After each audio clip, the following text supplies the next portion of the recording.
Ah, voilà, le Flash Info est là, nos journalistes sont présents. Allons-y. On n'a pas beaucoup de temps, donc bonjour. Je suis Fatima Edamou, je viens de pas très loin, Sarcelles.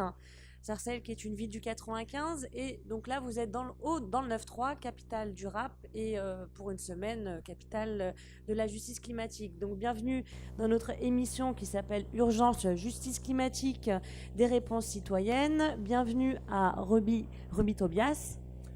Bonjour Nathalie, bonjour à toutes, bonjour à tous. Moi je suis anthropologue et moi je suis correspondant aussi pour France Volontaire TV. Bonjour.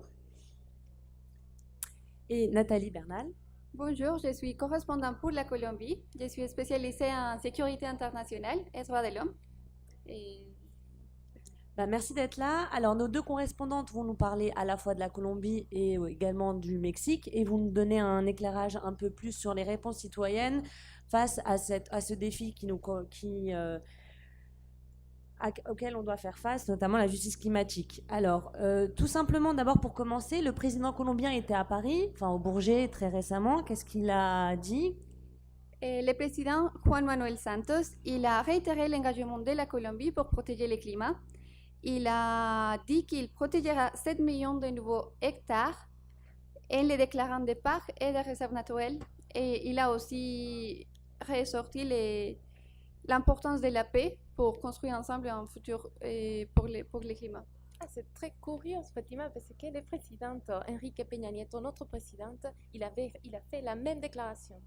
Mais aussi, il a dit que le Mexique, c'est un pays vulnérable aux effets des changements climatiques, notamment des phénomènes naturels chaque fois plus fréquents, extrêmes et dangereux, démontrant l'urgence d'un compromis global, dynamique et avec des objectifs concrets. Alors moi, mon président, le président de la République française, donc Monsieur Hollande, nous a dit que c'était au nom de la justice climatique que nous devons agir. Alors la justice climatique, on en a parlé très récemment, donc juste hier avec des Américains à Sarcelles. On a rencontré une centaine de lycéens et les lycéens nous ont posé une question très claire. Qu'est-ce que la justice climatique? Au Mexique et en Colombie, pour vous, c'est quoi la justice climatique? Alors, au Mexique, on n'utilise pas ces mots-là, mais par contre, on est pionnier en 2012. On a fait au Mexique la loi générale au changement climatique, et notamment avec une stratégie d'adaptation en ayant pour objectif de réduire de moitié le nombre de des communes vulnérables en introduisant les enjeux climatiques, de genre et des droits humains à toutes les politiques de gestion de risques et de planation du territoire. Et en Colombie, le gouvernement n'utilise pas le mot justice climatique, mais c'est un mot qui est très important pour les citoyens. C'est un mot qui est devenu très important pour les sociétés civiles et pour les indigènes en particulier. Alors, on nous dit donc de penser globalement, d'agir localement. Comment ça se passe au Chiapas? Alors, on va chez moi. Je vais vous parler d'une ville au sud-est du Mexique, au sud de la péninsule de Yucatan, qui s'appelle Chiapas, et c'est mieux connu pour tout le monde parce que là, en 1914, il existait un mouvement de résistance commandé pour le subcommandant Marcos, peut-être que vous connaissez très bien. J'espère. Ces mouvements-là, ils défendent les droits des indigènes. Mais en 2007, un grand fleuve, le Grijalva, a connu des fortes crues, suivi d'importants glissements de terrain dans cette région-là, située au sud de la péninsule de Yucatan. Et à partir de ce moment-là, il a détruit une ville entière et toute la population, il a resté sans maison. Alors, qu'est-ce qui s'est passé?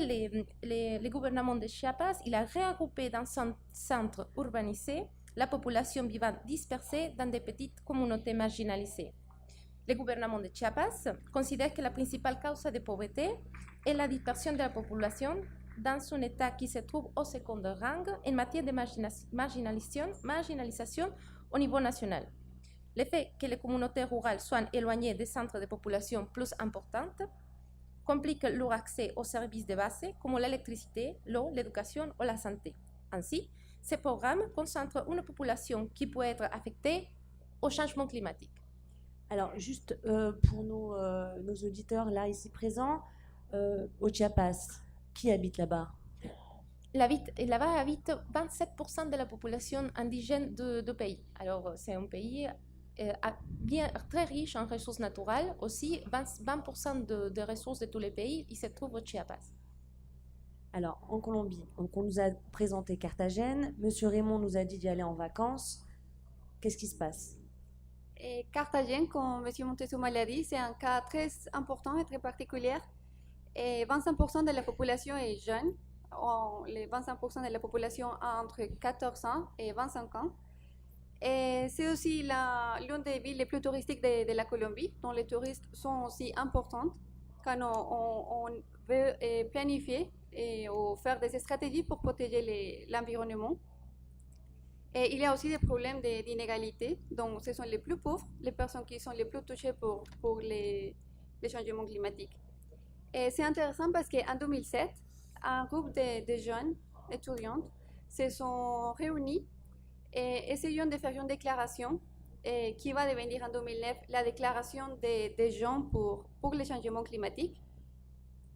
Et cette déclaration avait pour but de sensibiliser les gouvernements et sensibiliser les citoyens sur les questions de changement du climat, parce que Carthagène, c'est une des villes les plus touchées pour les changements climatiques. Et il y avait une série d'engagements de deux parts, et parmi lesquels la plus importante, c'était un contrôle citoyen des jeunes qui va devenir un réseau, qui va s'appeler Réseau de jeunes d'environnement. Donc, ils sont en charge de veiller pour que les gouvernements et les acteurs privés mettent en place des stratégies pour protéger les écosystèmes et l'environnement à Carthagène.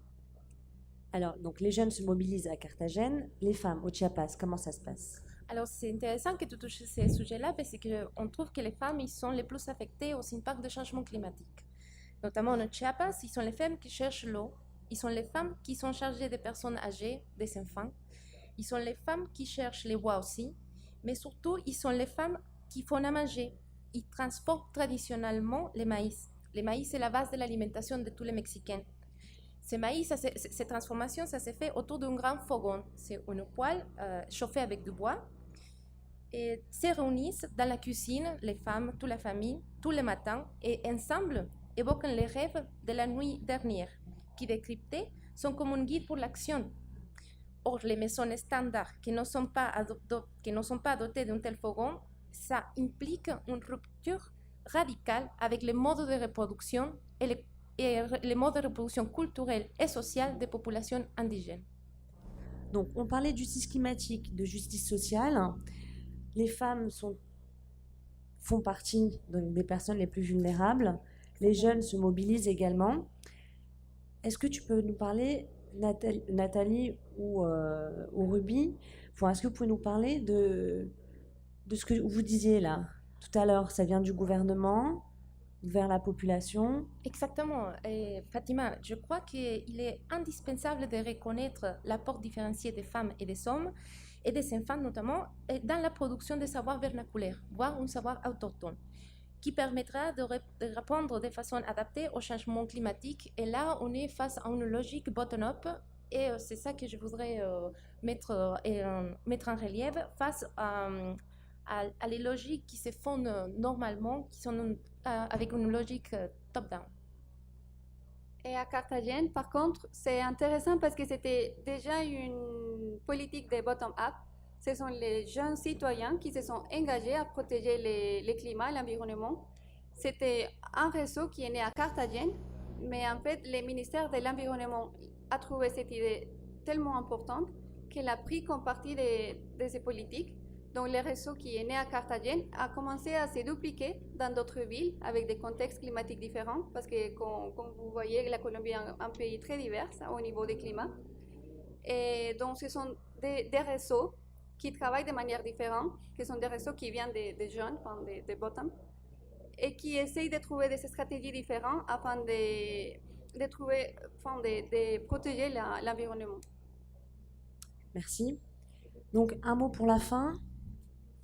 Ruby. Oui. Et je voudrais finir avec un petit mot que je reprends d'une anthropologue mexicaine qui s'appelle Marcela Lagarde. Elle dit toujours à la fin d'une intervention pour la liberté et l'égalité de las mujeres, que si je peux traduire, c'est pour l'égalité, pour la liberté et l'égalité des femmes. Merci. Nathalie? Non, tout simplement que la participation des jeunes est clé. C'est ça qu'on veut faire ressortir, que c'est là où nous sommes la première génération, ou l'une des premières qui voit vraiment les effets négatifs du changement climatique, mais nous aussi, on est les premiers qui peuvent faire quelque chose vraiment pour changer ça, changer les choses. On rend l'antenne, merci.